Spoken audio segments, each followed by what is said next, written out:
بیت سے کچھ لوگ سچی محبت کرتے ہیں اور کچھ لوگ اہل بیت کا نام استعمال کر کے اندر سے منافق ہوتے ہیں، وہ اپنے منافقت اور بغض کا اظہار کرتے ہیں۔ ان کی نشانی یہ ہوتی ہے کہ سب سے پہلے اہل بیت سے محبت کرنے والے جو سچے محب ہوتے ہیں ان کا عقیدہ بھی اہل بیت والا ہوتا ہے، ان کا کلمہ بھی اہل بیت والا ہوتا ہے، ان کی اذان بھی اہل بیت والی ہوتی ہے، ان کی نماز بھی اہل بیت والی ہوتی ہے، ان کے روزے بھی اہل بیت والے ہوتے ہیں، ان کی سحریاں افطاریاں بھی اہل بیت والی ہوتی ہیں، ان کا قرآن بھی اہل بیت والا ہوتا ہے، ان کا جینا مرنا بھی اہل بیت والا ہوتا ہے۔ یہ اہل بیت سے سچی محبت کی نشانی ہے۔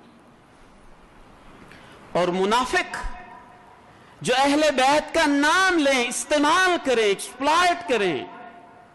اور اندر سے منافق ہوں، ان کی علامت یہ ہوتی ہے کہ ان کی نماز اہل بیت والی نہیں، ان کی اذان اہل بیت والی نہیں، وہ اس قرآن کو نہیں مانتے جس کو اہل بیت مانتے تھے، ان کا عقیدہ وہ نہیں ہوتا جو اہل بیت والا ہوتا ہے، ان کی سحری کا ٹائم وہ نہیں ہوتا جو اہل بیت والا ہوتا ہے، ان کی افطاری کا وہ ٹائم نہیں ہوتا جو اہل بیت والا ہوتا ہے، ان کی نمازوں کے وہ اوقات نہیں ہوتے جو اہل بیت کے ہوتے ہیں۔ اور اس سے بڑی نشانی آج میں اپنے پیارے بھائیوں، بزرگوں، ماں، بہنوں، بیٹیوں کو بتاتا چلوں، دلوں کی تختیوں پہ نوٹ کیجئے گا، وہ منافق جو اہل بیت کا صرف نام استعمال کرتے ہیں، ان کی ایک بدترین نشانی یہ ہے کہ وہ اہل بیت کو مکمل طور پر مانتے ہی نہیں۔ وہ کیسے؟ جو سچی محبت کرنے والے ہیں ان کے نزدیک اہل بیت میں اللہ کے پیارے نبی کی ساری بیویاں شامل ہیں،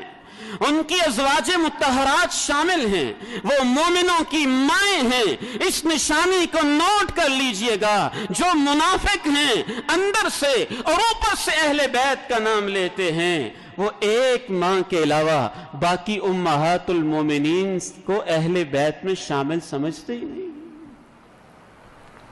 نعوذ باللہ، ہماری ماں جو اہل بیت میں سے، ازواج مطہرات میں سے عظیم مقام کی حامل ہیں، جن کے بارے میں قرآن کی آیات اتری، سیدہ عائشہ صدیقہ رضی اللہ تعالی عنہا، ان کی زبانوں پہ ان کا نام کبھی نہیں آئے گا۔ اہل بیت سے سچی محبت کرنے والے نبی کی چاروں بیٹیوں کو بیٹیاں مانتے ہیں، اور اہل بیت کا نام استعمال کر کے مسلمانوں کو فرقوں میں تقسیم کرنے والے نبی کی صرف ایک بیٹی کو مانتے ہیں، باقی 3 بیٹیوں کے منکر ہیں۔ محرم جو ہی شروع ہوگا تو چند ایسے ہی منافق صفت لوگ اہل بیت کے نام پر جناب صدیق کو گالیاں دیں گے، عمر فاروق کو گالیاں دیں گے،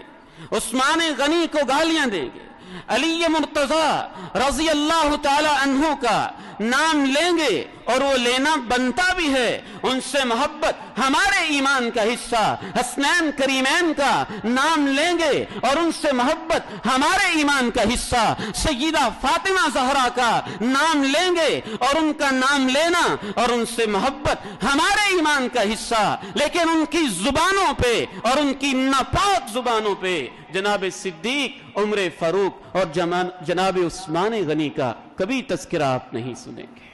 کربلا کی داستانیں تو آپ سنیں گے، لیکن وہ مظلوم